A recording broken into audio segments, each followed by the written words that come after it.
আমগো বাড়ির মাইয়াগো আমরা সব শিখাইয়ে বড় করি ভাবি। একজন তো সংসার করে খাইতাছি, শাকিলেও পারবো। আমরা তাও নিজেরা গো মতো একটু শিখাইয়া পড়া লইয়েন। তার কইতে নাজিরের বউডা ভালো পড়ছে কথা শুনে, তয় নওশাদের আগের বউডা তেমন ভালো আসিল না। জামাইয়ের কথা শুনতো না, কিছু হইলেই দৌড় দিত বাপের বাড়ি। তাই তো শেষমেশ সংসার টিকে নাই। আল্লাহ যা করে ভালোর লইগাই করে, কার ভাগ্যে কি আছে আগে থেকে কেউ জানে? আবেদা সহমত পোষণ করলেন। ঠিক কইছেন, ওর বাপে কত পোলা দেখলো, কিন্তু শেষমেশ বিয়া হইল আমার বাপের বাড়ি এলাকায় আইয়াই। আবেদার সঙ্গে মর্জিনার ভালোই ভাব জমলো। দুজনে এক প্রকৃতির মানুষ। মর্জিনা শাহবাড়িতে বউ হিসেবে পা দেওয়ার পূর্বেই আবেদার বিয়ে হয়ে গিয়েছিল, তাই তাদের এই প্রথম দেখা সাক্ষাৎ হলো। সন্ধ্যার দিকে অলিউল খান আবেদা মেয়েকে রেখে বিদায় নিয়ে চলে গেলেন বাড়িতে। মেয়ে আর নতুন জামাইকে এসে নিয়ে যাবেন পরশু। মিস্ত্রি শিউলি মিলে শালিককে নওশাদের ঘরে নিয়ে বসালো। ঘোমটার আড়াল থেকে মুখ বের করলো সে। হাঁপাতে হাঁপাতে বলল, একটু পানি দে। শিউলি পানি আনতে গেল। মিস্ত্রি উচ্ছ্বাসিত কণ্ঠে বলে উঠল, আমার কি যে আনন্দ হচ্ছে শালিকাপা। আর আনন্দ, আমার তো ডরে হাত পা কাঁপতাছে। শ্বশুর শাশুড়ি নাকি নাই, কেমনে সংসার করবো? ঢং, তোমার তো তাও বোন আছে। আর আমি যখন এসেছিলাম তখন আমার কেউই ছিল না, পুরোপুরি একা ছিলাম আমি। বাবা ভাইরাও এই বাড়িতে পা রাখতো না। কি ঝড়ের মধ্যে দিয়ে যে গিয়েছি। নেহায়ত উনি ভালো মানুষ ছিলেন, তাই টিকতে পারছি। উনি? আমার স্বামী এখন থেকে তোমার ভাসুর। আর হ্যাঁ, তোমায় আমায় বুবু বলে ডাকবে, বেশি বেশি সম্মান করবে। অভিজ্ঞ বড়জা বলে কথা। শালিক চোখ রাঙালো।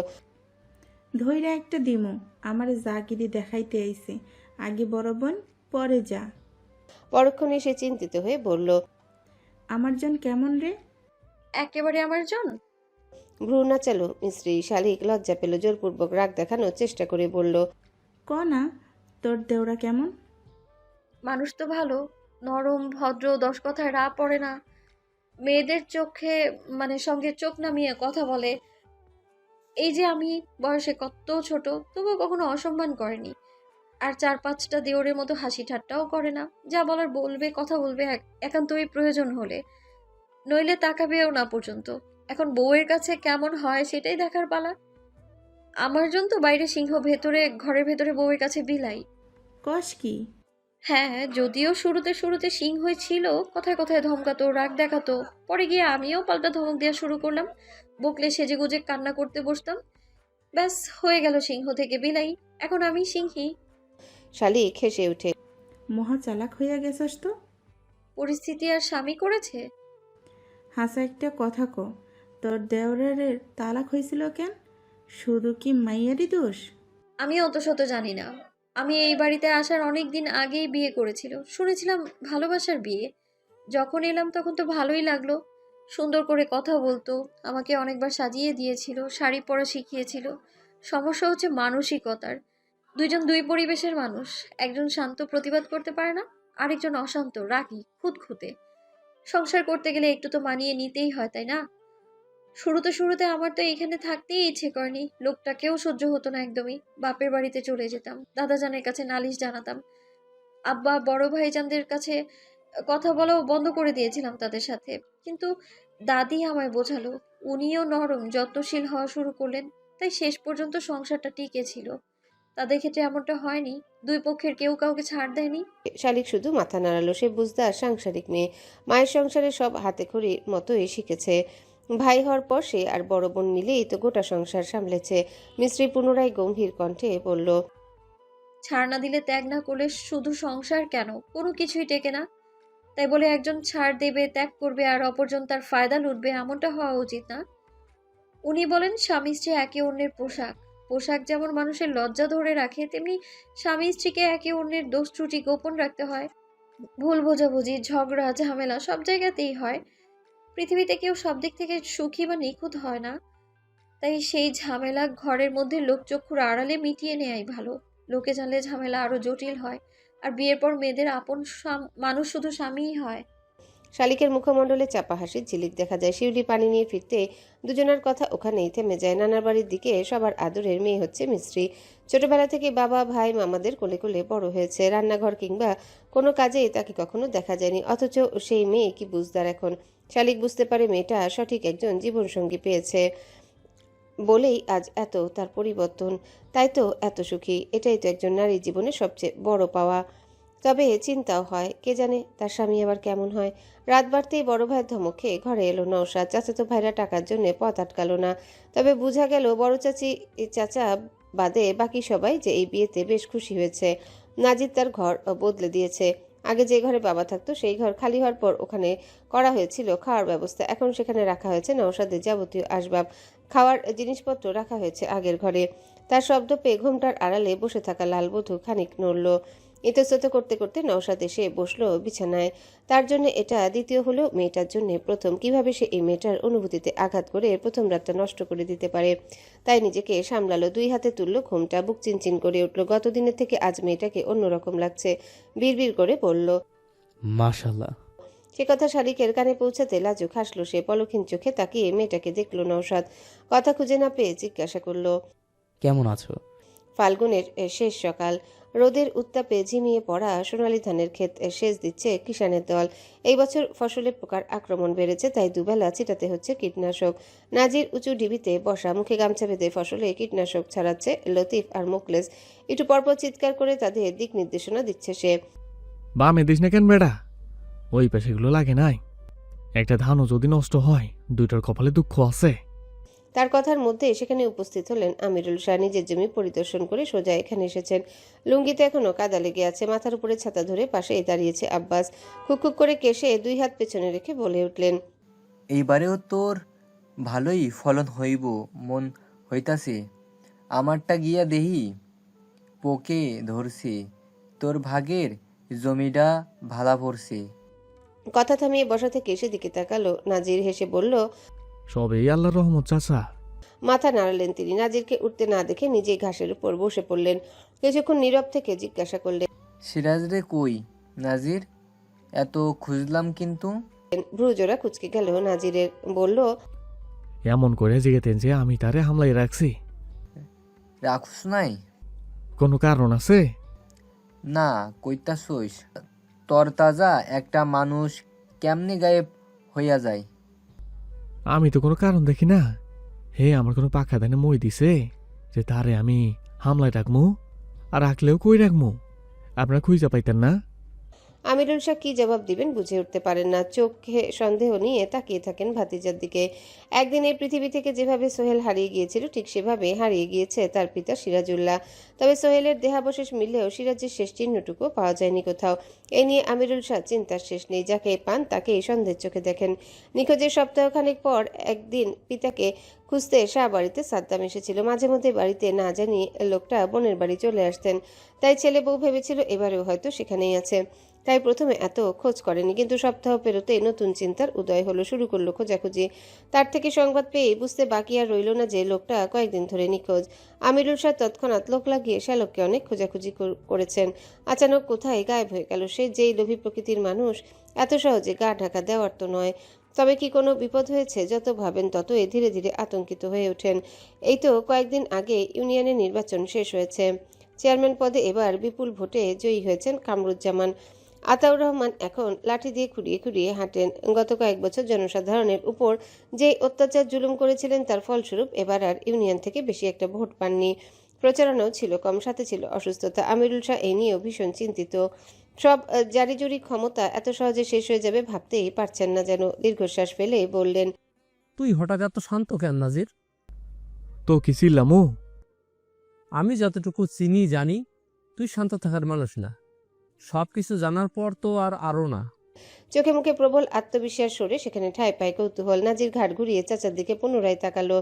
মিলিত হলো দুজনের কঠোর দৃষ্টি। হাতের ইশারায় আব্বাসকে দূরে যাওয়ার নির্দেশ দিলেন আমিরুল শাহ। বললেন, তোর চাষির কথাই কি তবে হাসা? সোহেল রে কি তুই? দৃষ্টি সরিয়ে নিল নাজির। এবার শব্দ করে হেসে ফেলল।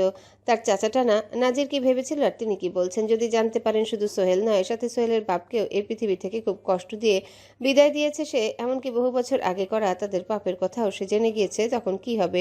নাজিরের হাসি আরো চওড়া হয়, মনে মনে আওড়ায়, জানার আগে আপনাকে পথ থেকে সরিয়ে দেবো চাচা, তখন অনেক আফসোস করবেন।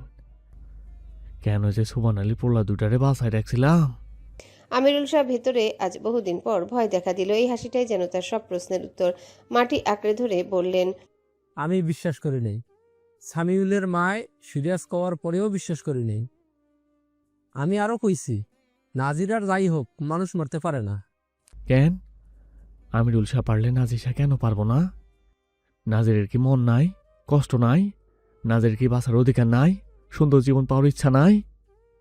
প্রশ্নের উত্তর দিতে পারেন না তিনি। নাজিরের হাসি থেমে গেল, চোয়াল শক্ত হলো। বলল, আমার লোকে এতকাল যা করেছেন আমি মুখে অনেক কিছু কইলেও সরাসরি প্রতিবাদ করি নাই। আপনাকে কাছে কিচ্ছু কই নাই, যা করার নিজে করছি।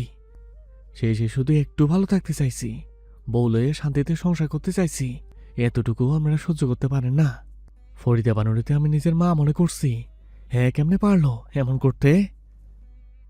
দেওরের পোলা বললে কি? যাজ্ঞা, যা হওয়ার হইয়া গেছে, আমার কোনোই অপরাধ নাই। যা করছি নিজের লাইগা, নিজের বউয়ের লাগে করছি। আপনি তো জানেন নেই, নাজিসা আল্লাহ ছাড়া কাউরে ডরায় না। তবুও তো পাপ, মানুষ মারা বড় পাপ। সবার লোকে পাপ যায় না। দুনিয়াতে কি সবাই পবিত্র? কাউকে পবিত্র রাখার লাইগা একজনকে না একজনকে পাপ করতেই হয়। আমি পাপ না করলে আমার বউ অপবিত্র হইতো, আমার সুন্দর একটা সংসার নষ্ট হইতো। হয়তো বাবা হওয়ার আনন্দ কি জিনিস জানতেই পারতাম না। নিজের মানুষের লাগে মানুষ অনেক কিছু করতে পারে, এইটা তো সামান্য একটু খুন। ঘামে আমিরুল শাহর পরনের পাঞ্জাবি ভিজে উঠেছে। দুদিনের স্ত্রীর জন্য যার কাছে খুন সাধারণ ব্যাপার, সে যখন জানতে পারবে তার বাবা মায়ের পরিণতির কথা, তখন কি হবে? অনেক কষ্টে উঠে দাঁড়ালেন তিনি, হাতটা বাড়িয়ে দিয়ে বললেন, আমারে বাড়িতে লইয়া চল আব্বাস, আজ অনেক গরম পড়ছে। আব্বাস দৌড়ে এসে মালিকের হাত ধরল, অপর হাতে মাথার উপর ছাতা ধরে চলল বাড়ির পথে। নাজিরের মধ্যে কোনো ভাবান্তর লক্ষ্য করা গেল না, না দেখা গেল ভয়। ওখানেই বেখিয়ালে ঠাঁই হয়ে বসে রইল। ঘর গোছানো, খাওয়া দাওয়া বাদে সংসারের যাবতীয় কাজ মিস্ত্রির জন্য নিষিদ্ধ। বিয়ে খেয়ে বাপের বাড়ি থেকে ফেরার সপ্তাহখানেক পরে তাকে শহরে নিয়ে ডাক্তার দেখিয়ে এনেছে নাজির। দাদির সন্দেহ ভুল নয়, আসলে এই মেয়েটা গর্ভবতী। এই নিয়ে নাজিরের খুশি যেন আর ধরে না। আশেপাশের সবাইকে ধরে ধরে মিষ্টি খাইয়েছে, সঙ্গে ঘোষণা দিয়েছে সন্তান হওয়ার পর গ্রামবাসীকে একবেলা ভোজন করাবে, যা কাজ মিল্টনের মেজ বোন এসেই করে দেয় এখন। সাথে বোন রূপী যা শালিক তো আছেই। ফরিদা সেসব দেখে মুখ বাঁকালেন। দুনিয়াতে আর কেউর তো পোলাপাইন হয় নাই, যত ঢং। 9 মাসের পেট লইয়া 3 বেলা ভাত রাঁধছি, সকালে আতর ঘরে নাড়ি সিড়া পোলাপাইন জন্ম দিয়া দুপুরে রাঁধছি, তো হইছে কি?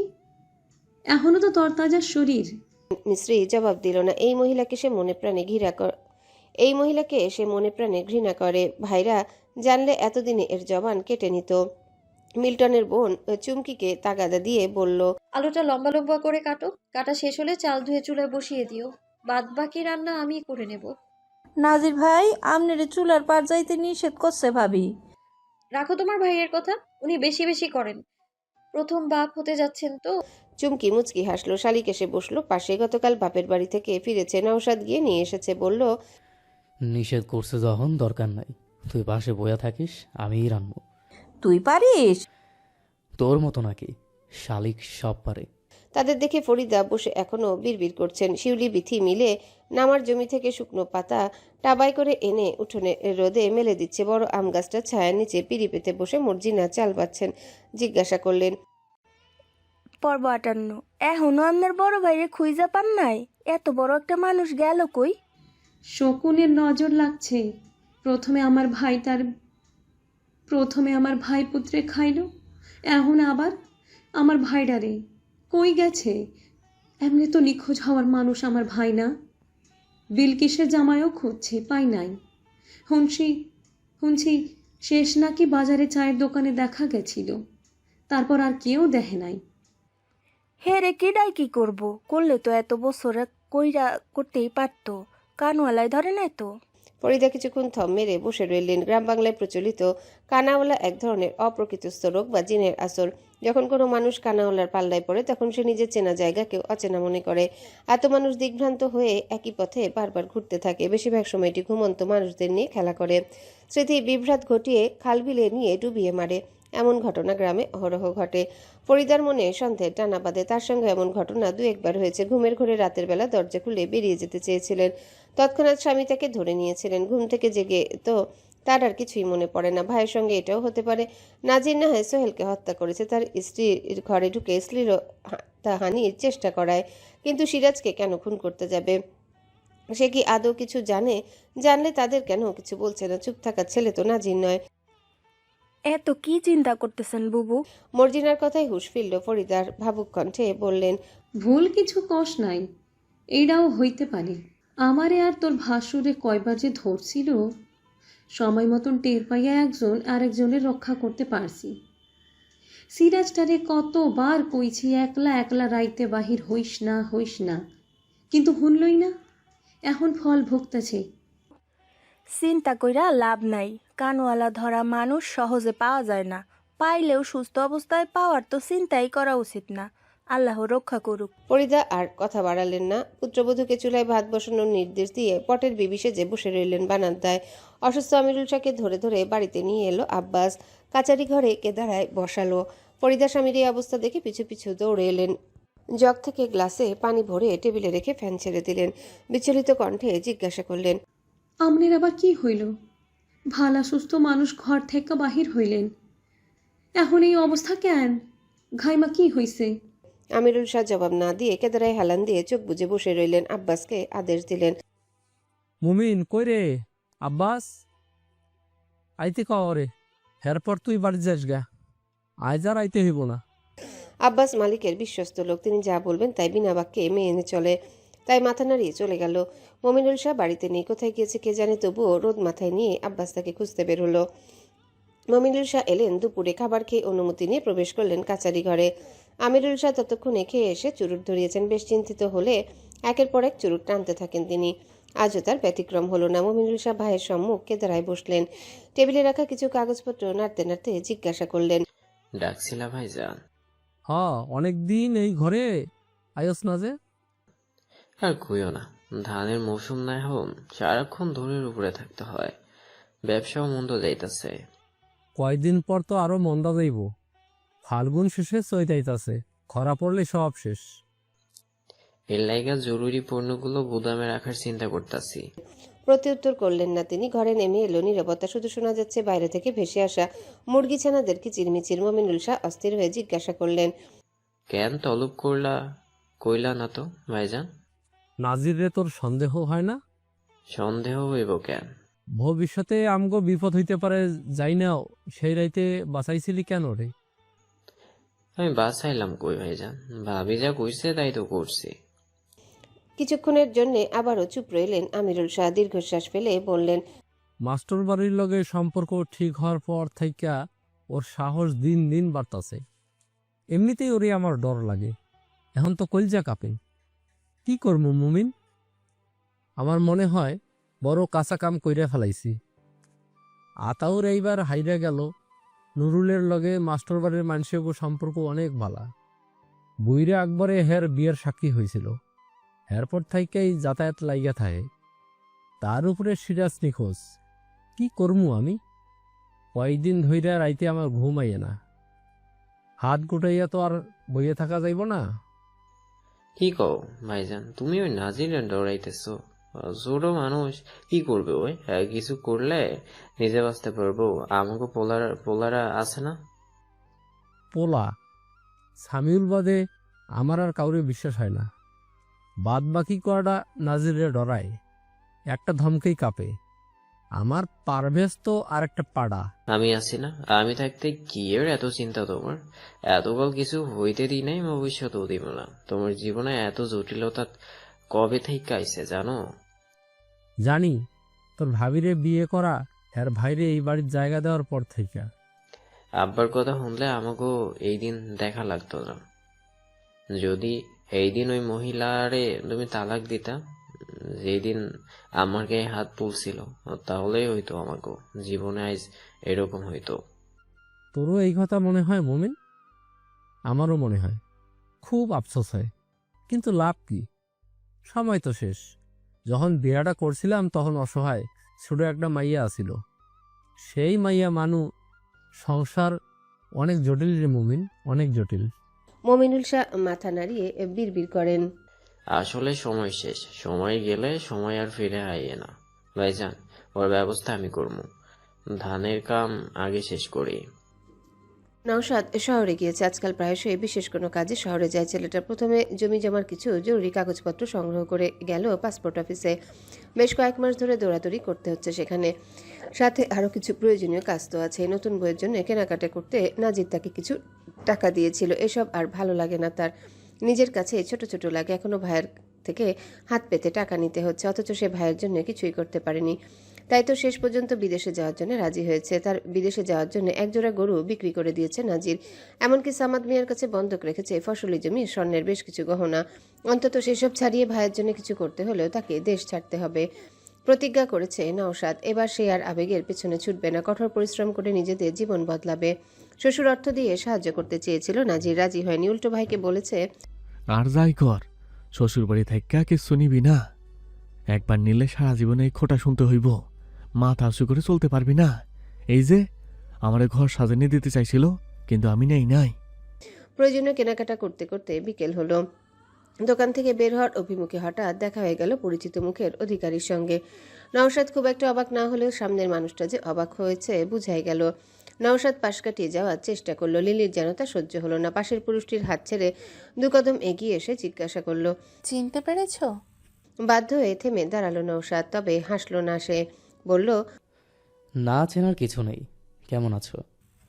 স্বামী সংসার নিয়ে ভালোই, তুমি? উত্তর না দিয়ে অপরিচিত লোকটার দিকে তাকালো নওশাদ। লিলি হয়তো বুঝতে পারল। আমার স্বামী আসাদ। একে অপরের সঙ্গে সাক্ষাৎ বিনিময় করলো উভয়ে, তবে নওশাদ কথা বাড়ালো না। এক পলক মেয়েটাকে দেখে দৃষ্টি সরিয়ে নিল। খেয়াল করলো লিলি নামক মেয়েটির জন্য কোনো অনুভূতি আর কাজ করছে না। এমনকি আজকের এই হঠাৎ সাক্ষাৎ কখনোই আশা করেনি সে। আসাদ তারা দিতে মৃদু হাসলো। লিলি বলল, তুমি যাও, আমি কথা বলে আসছি। বহুদিন পর ওনার সঙ্গে দেখা হয়েছে, আবার কখনো দেখা হবে কি না। এখানে দাঁড়িয়ে কথা বলার কি প্রয়োজন? চলুন ভাই, চা খেতে খেতে না হয় পরিচয় হওয়া যাবে। নওশাদ ভদ্রতার সহিত প্রস্তাব নাকচ করে দিয়ে বলল, না ভাই, আমার একটু তাড়া আছে। আসাদ মেনে নিল। বুঝাই যাচ্ছে পরপুরুষের সঙ্গে স্ত্রীর কথা বলাটা লোকটার পছন্দ নয়। নিতান্তই বাধ্য হয়ে আগে আগে দোকানের ভেতর চলে গেলেন। সে যেতেই লিলি সুযোগ পেয়ে গেল। কিছু কটাক্ষ করে জিজ্ঞেস করলো, তো কেমন চলছে দিনকাল? কি করছো আজকাল? চাকরি, ব্যবসা, নাকি যেভাবে রেখে এসেছিলাম সেভাবেই আছো? দেখে তাই মনে হচ্ছে। বুঝতে পারছি না, বিয়ে করনি নাকি এখনো পুরনো স্মৃতি ভুলতে পারোনি? তুমি এত তাড়াতাড়ি ভুলতে পারলে আমি কেন পারবো না? পাগলামি তো তোমারই বেশি ছিল। উত্তর পছন্দ হলো না লিলি। নওশাদ এবার কঠোর হলো খানিকটা। সপ্তাহ 2 আগে ভাইয়ের পছন্দে বিয়ে করেছি। মেয়ে সুন্দরী, উচ্চ বংশের, সম্পর্কে ভাবির ফুপুর মেয়ে। আর হ্যাঁ, সামনের মাসেই এই দেশ ছেড়ে সিঙ্গাপুর চলে যাচ্ছে। হাস্যোজ্জ্বল মুখখানা মলিন হয়ে গেল লিলির। তা দেখে নওশাদ সন্তুষ্ট হলো। জিজ্ঞাসা করলো, এবার সত্যি করে বলো, কেমন আছো? যেই সুখের আশায় আমায় ছেড়েছিলে, সেই সুখের দেখা পেয়েছো? পেয়েছি মানে? খুব সুখে আছি। আমার স্বামী আসাদ ব্যাংকের ম্যানেজার। শ্বশুরবাড়ির পরিবার বেশ সম্ভ্রান্ত, দেখে বোঝা যাচ্ছে না। দামি শাড়ি, গহনা আর সুখের মধ্যে বিস্তর পার্থক্য রয়েছে। তোমার কপালে শুকিয়ে যাওয়া ঘা আর হাতের পোড়া দাগ দেখলেই বোঝা যায়। আজ আসি, ভালো থাকো। যদিও অন্যকে কষ্ট দিয়ে কখনো ভালো থাকা যায় না। নওশাদ আর দাঁড়ালো না, সোজা হেঁটে চলে গেল নিজের গন্তব্যে। আজ আর তার কোনো পিছুটান বা মন খারাপ নেই। সেই ভার আফসোস আজ থেকে লিলির। ওই তো মেয়েটার চোখ ঘোরাটে জোরপূর্বক অধরে ধরে রাখা হাসি মিলিয়ে গিয়ে ফিরে এসেছে অসুখী রূপ। এভাবেই তো একদিন সে ছেলেটার হাত ছেড়ে চলে গিয়েছিল। কর্মফল বুঝি এটাই। নাজির বাড়ি ফিরতে ফিরতে সন্ধ্যা হয়েছে। সেই যে সকালে খেয়ে বেরিয়েছিল, তারপর সারাদিনে আর বাড়ি ফিরেনি।